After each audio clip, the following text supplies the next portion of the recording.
Hello and welcome to Talking Books. I'm Jill de Villiers.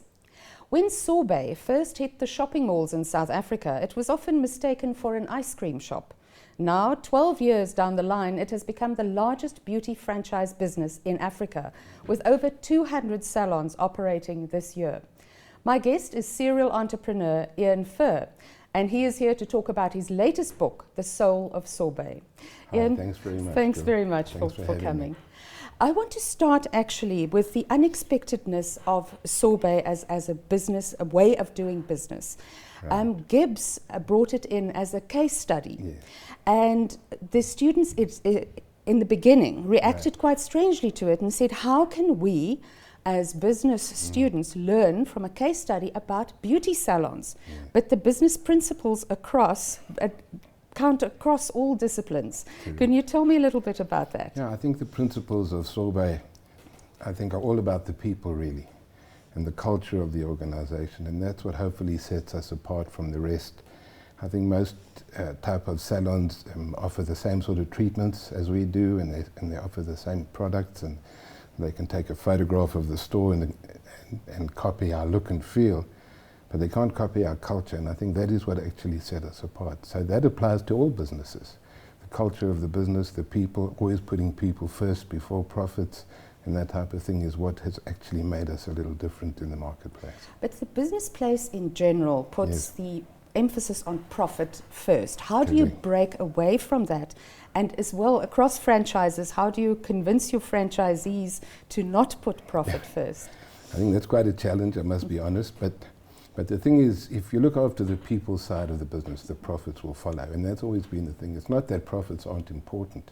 It's just that you have to put the people first, because if they're not happy, they're not content, they're not going to serve your guests to the very best of their ability. So at the end of the day, the profits come when the people are happy. Mm-hmm. Now, if you talk about putting the guest first, yes. The response of the guests who come, you don't call them clients, you call them guests. That's right. You don't call your staff, you call them citizens. That's right. What is the experience that your guests walk away with? Well, hopefully they walk away feeling good about themselves, and that's really what the purpose of the business is. That is what we call our higher purpose. It's to touch people's lives and to make them feel good about themselves. And that's really what we try and do, and we try and make sure that our people understand that this is not just a job, it's not just a salaried employment, it's about actually doing something powerful and making a contribution to other people's lives and having a positive impact on the way they feel and the way they look. You say in your book that when you interview people, to appoint them, you go through a rigorous process of checking whether they would fit into the culture. Correct. Do you generally find people who fit in easily, or do you find people who fight against it? I think that's also been quite a big challenge, because it's hard to be able to determine that up front. But fortunately for us, a lot of our franchise partners have started out as guests before they became partners.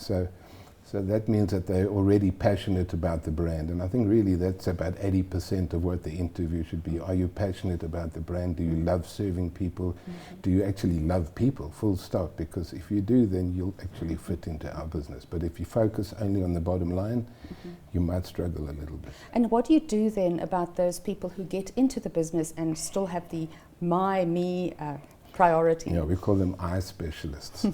People that only look after themselves.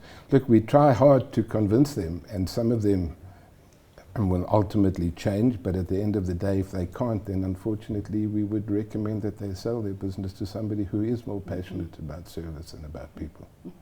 Now, you talk as well about servant leadership. Yes. I know that, for example, Raymond Ackerman is also very strong for servant leadership. Yes. In your words, how do you describe servant leadership?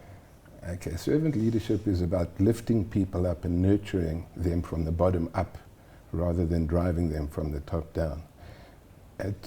I think it's about serving the people who are serving the people. So as the leaders of the organization, the franchise partners, they would serve their citizens, who would go out and serve their guests to the best of their ability.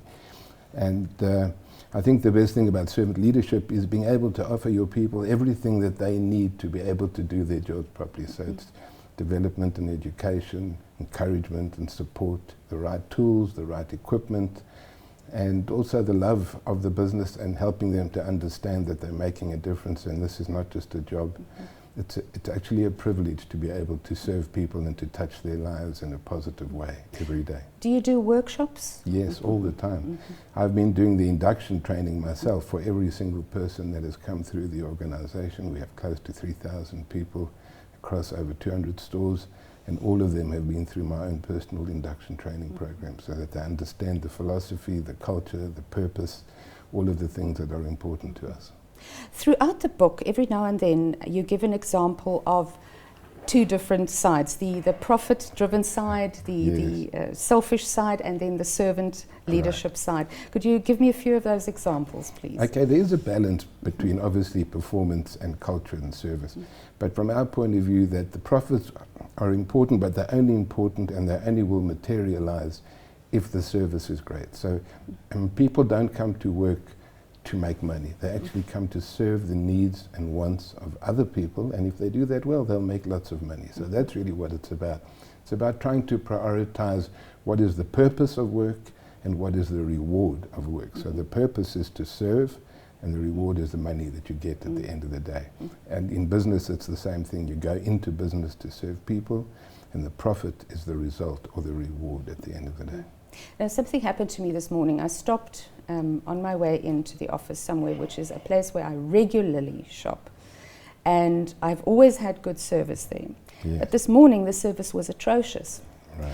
And immediately you think, shall I support this place ever again? Yes. You have that immediate reaction to that. And then another thing as well, one day we were shooting at Menlyn Main and we were walking past the sorbet shop. Right. And people came out, the citizens of Sorbet Shop came out and they were chatting to us and they were friendly and it was just absolutely fantastic. That's fantastic. It seems to be working. That's nice to hear, I must say. So they were very excited about what they're doing. Yeah, I think they have to love what they do. And before, when they came, they were just interested in the money, and we've actually been able to convert most of them, obviously not all of them, because I mean, 3,000 people is a lot of people to convert and to shift the paradigm. But I think the large majority are thinking like that, and I think that's what makes the difference. That's what has been able to kind of allow us to be as successful as we are and to continue growing. We'll open another 25 stores this year. And you're going into the men's market. Yes. That's right. Tell me about that. Now we've got 18 stores, and there's a real demand for that, I must say. It's been very exciting. It's our fastest growing brand as we speak, and they're very exciting indeed. So where are these man shops? All over the place now, mainly Johannesburg still, and some Pretoria, and then we've opened now in Durban and in Cape Town as well. And the demand for franchising is very high for Sorbet Man. There really is a lot of excitement and buzz around the brand. So what is the kind of treatments that men would go for as all of them there. So it's not just hair and shaving anymore.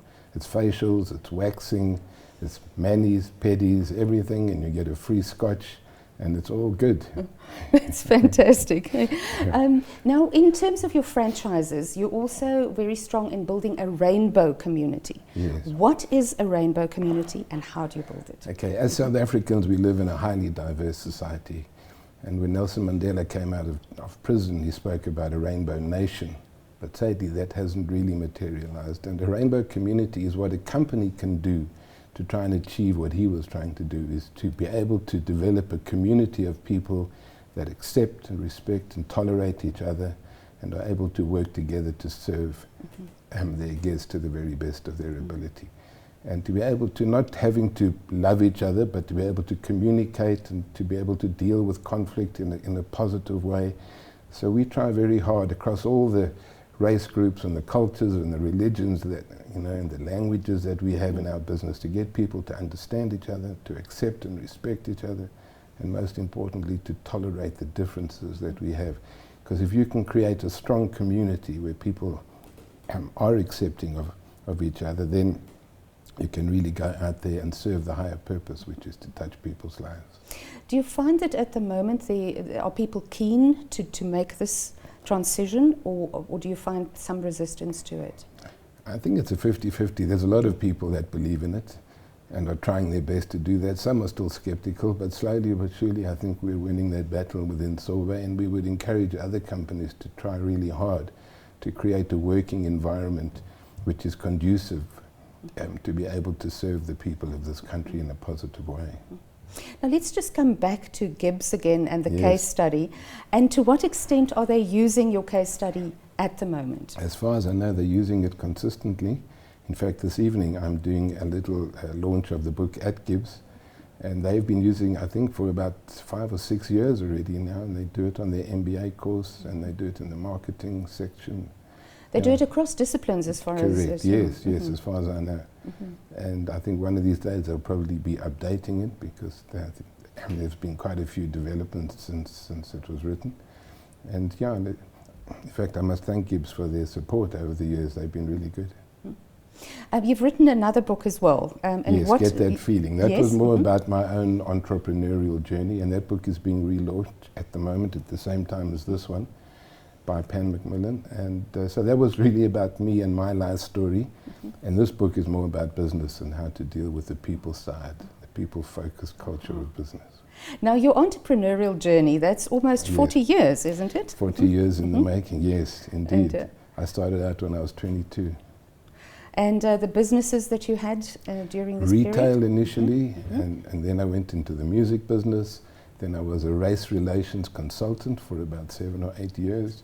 And then I went back into retail, and then I started the beauty industry. 2004. I started working on it 2005, we launched it. So I'm a man in a woman's world. So great experience, and that you share in this book, The Soul of Sorbet. Ian Fuhr, thank you so much for coming in and chatting to us. Good, thank you very much for having me. I appreciate that. Thanks. And just to recap that, my guest today is Ian Fuhr. The latest book is The Soul of Sorbet. Thanks for watching, and I'll see you next week.